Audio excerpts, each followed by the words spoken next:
time, no particular media was my favorite. I tried them all as I took the courses to get my art degree. But now I know my favorite is watercolor.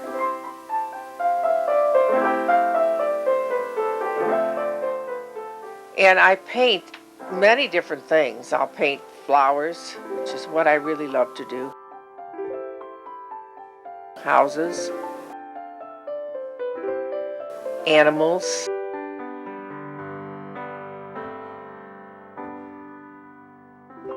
Good news can happen anywhere. Stay tuned.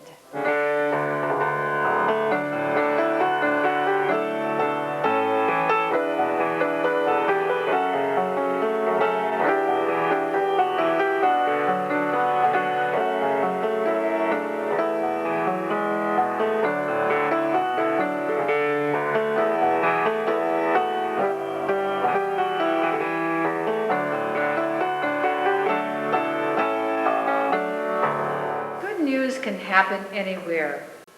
Well, actually, good news doesn't just happen here as if by accident. It's made here. My name is Sister Sharon Rose Turbach. I'm a school sister of Notre Dame, and the theme of our series is Good News in Our Neighborhood. We school sisters of Notre Dame have at the heart of our mission to bring good news to everyone we meet, wherever we are and wherever God sends us. This week brings us to Sister Jo Nemick, who brings good news through the teaching of art. Sister paints with watercolors, and she enjoys sharing with others the secrets of her fascination of painting with watercolors. And watercolor has more techniques to it than any other media. People think there's only one thing in watercolor and you put it down and that's it. There's all kinds of things you can do with watercolor. The students in her class are usually adults who have found time in their week to explore a more creative side in themselves through art. There's all kinds of things you can do with watercolor. All kinds of little tricks and fix-ups.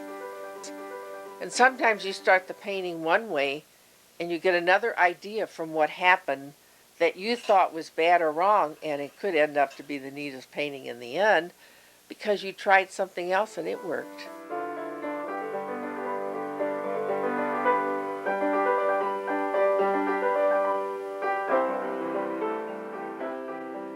So there's always that surprise element in watercolor. And I like its flexibility.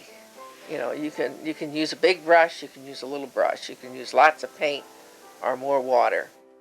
So there's always that surprise element in watercolor that isn't always in every other media. Paintings. I thought this was so restful and beautiful, so I decided to paint it. And Sister Jo's been a big help with this, helping me along with this. So it's next Tuesday, the 24th, and the following. What kind of painting are you doing? Is It's it watercolor. watercolor? Yeah. What do you feel like you've learned? Oh, absolutely. I just started since I'm retired, Which is, about 8 years. So it's fun. how did you find out about it? I belong to Oasis, and some of the members of Oasis that I took watercolor there had told me about Sister Jo's class, so that's how come I found out about it. How long have you been working Working what? with this class here? Oh, I think this is my third class term here. Oh, it's pretty good.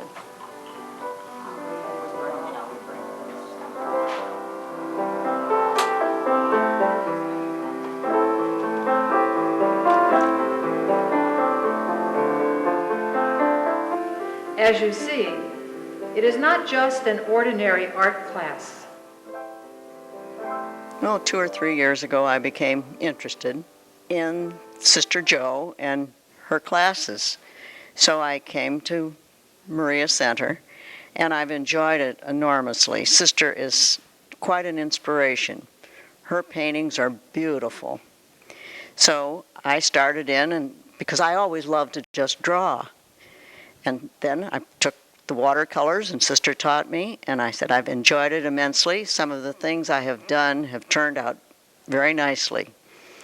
And from the first painting until the ones that I have now, there's quite a difference. So that I know I have learned a lot.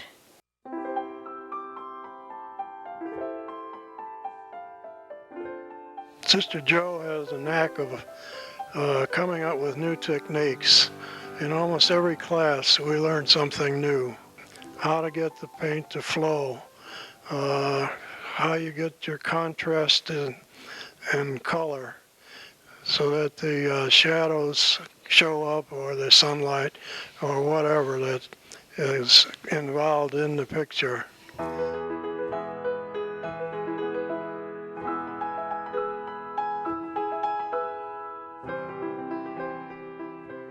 Sister Jo welcomes interaction with her students.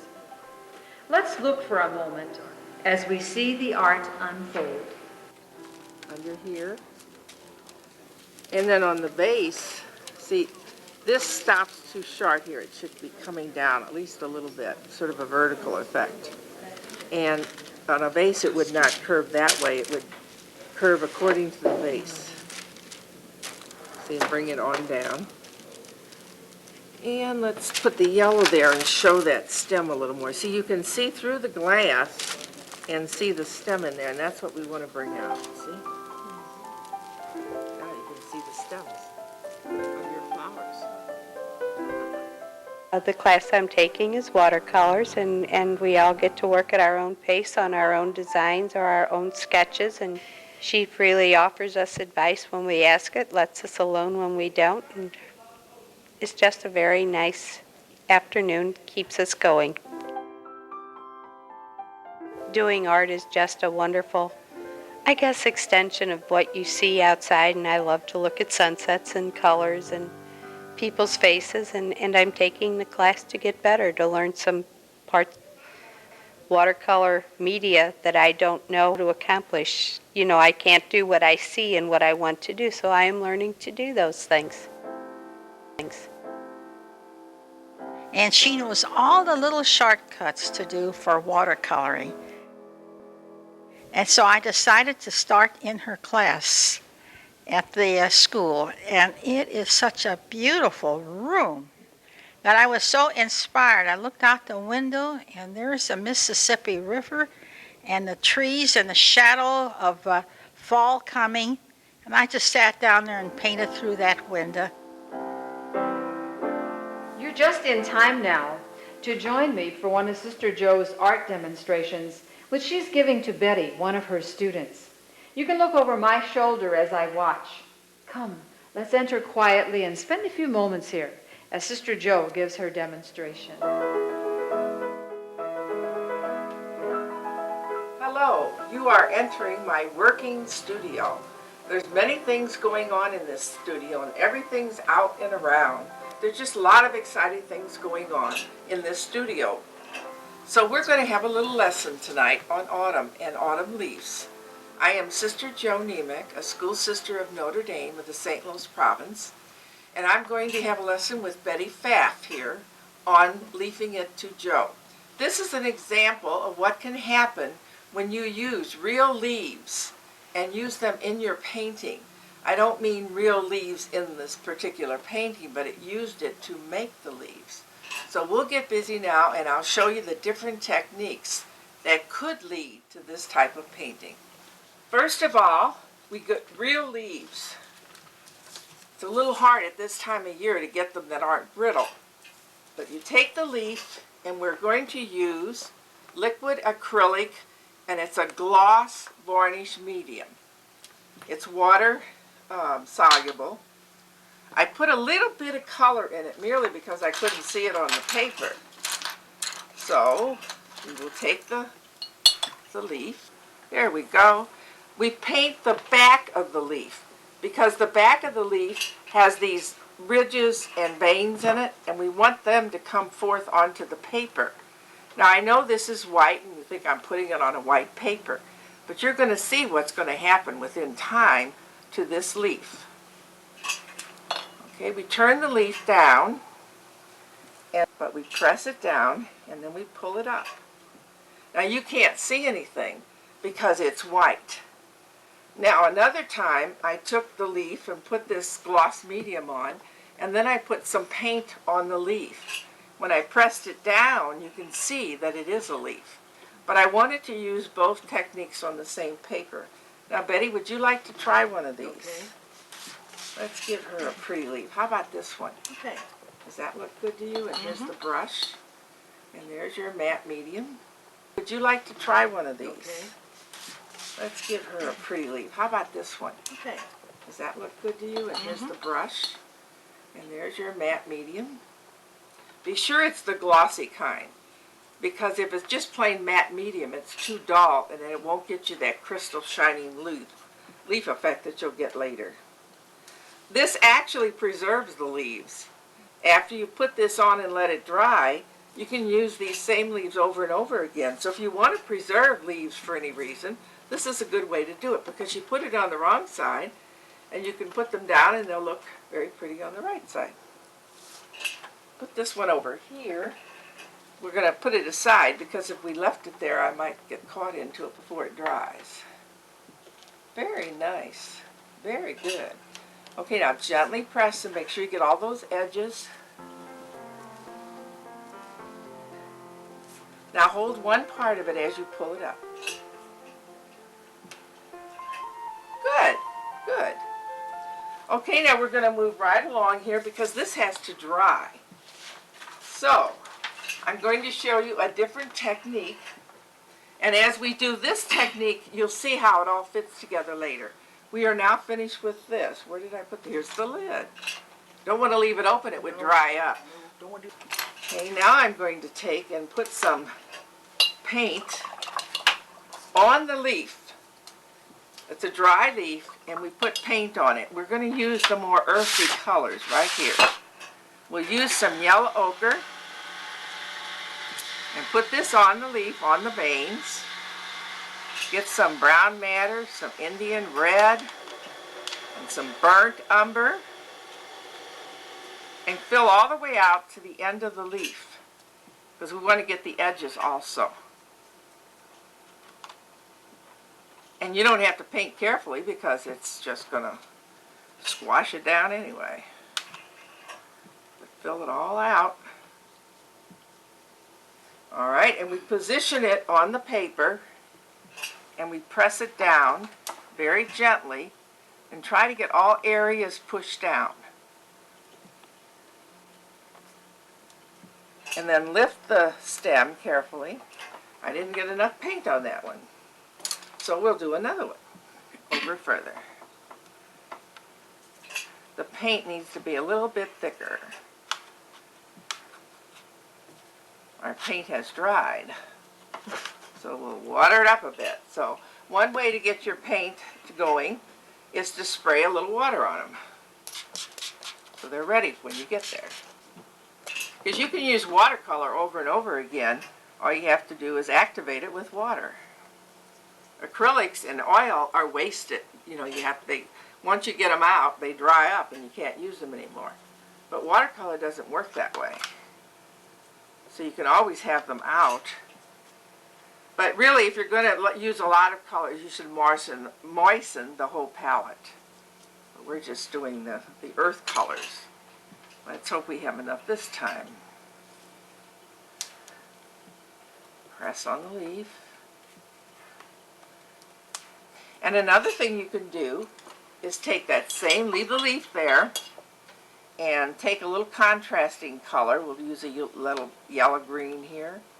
And you paint around the leaf. Doesn't that look like fun, Betty? Yes, it does. Paint around the leaf. Now before this paint dries, we kind of pull it out and let it gradually get lighter. It might look like it's a little bit sloppy, but it really isn't. It'll come out in the end. It all comes out in the wash. Okay. Good thing. Good thing it's watercolor. There we go. Now we're going to have other things going on here, so you don't have to worry about that hard line that you're going to have there. We kind of diluted it out a bit. Okay, there we go. Now we've got an example of using the positive by putting the paint on the leaf, and then a negative by painting around it.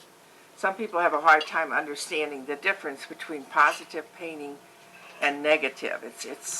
But once you get it, it makes a lot of sense. Okay, now Betty, which leaf would you like to try? How about this one? Okay, here's your brush. Maybe you want to use a bigger brush, or that might work better. Let's try a bigger brush. I was using an awful sharp one. A flat brush is nice, but it doesn't hold as much paint as that round one will. Any color you want on there. But pretty thick and use a lot of paint. It gets on your fingers, but it washes right off. It's not near as messy. Now this will get on your fingers too when you're using it, but it's not really a problem because it will wash off and it just kind of peels off. I don't know why, but I didn't get much on me this time. That's unusual. You know what I'm going to do here? While that's still a little wet, I'm going to sprinkle a little salt on there. And it'll give a little bit of effect. And if I don't have enough water, I'll make a little water. If there's no water, it won't activate the salt. So the salt can affect the pigment. There we go. Now, you see what the salt's doing with the water? It's kind of making a design there. It looks like I wanted to do that. And I really did. I just didn't know it yet. Pick up a little green. Yes. Keep the more dull green. Don't get into those blue greens. Okay, I think this is ready to go. Okay. Where you want to put it? Come on down here. That's fine.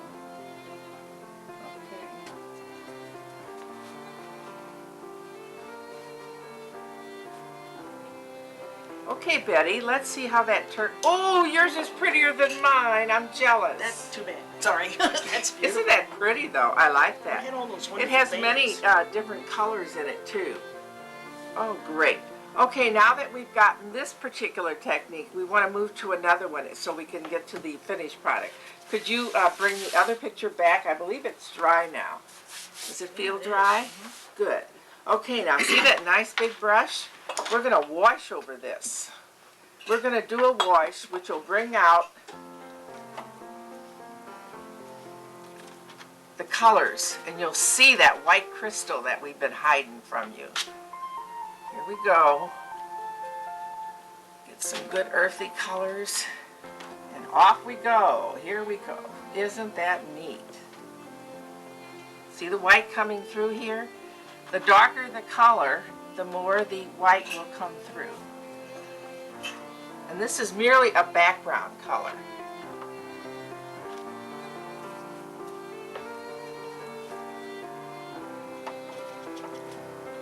Put it a little bit darker here, we'll see our crystal. I learned this technique of using the crystal finish on there from a sister Corlita. She's a Mercy sister out at Mercy Center. And it's kind of fun. And then the next step I learned somewhere else, and I'm putting them all together. Would you like to finish doing that, Sure. Betty? I think you could handle it. Get some more paint on there. How do you like using that big brush? Great. Isn't that fun? Covers a lot of territory. I know. I get a little bit of this Okay. fall color in there. We don't want pink on the background. You want to stick to fall colors, even though you lighten and darken them. But there's a lot of red in fall. A lot of red. A lot this year anyway. And while we're talking about colors, what started me to make this kind of painting was last year I got lost in the woods. I was at a retreat and it was getting dark and it was misty rain. And I was taking pictures of the forest floor. And I didn't realize that it was getting so late and I couldn't find my way back to the car and I was getting really scared. Oh my goodness. And I did finally, get back and all, and everything was fine, but the experience was in my head. And the following Tuesday, the first painting that I showed you had been started, but it really developed, and I finished it that week. I just couldn't stop until I had it finished. It was like being back in the woods again, only it was nice and warm where I was painting. But that's a funny experience when you know it's getting dark and leaves. Now that's fine. We'll let that dry. Now this is the finished product if you were using just the crystalline technique and then painting it and then going and we're going to do a little negative painting. Because unless we put some darks behind these leaves, these light colors, they won't come forward. And we're going to get into these darker browns.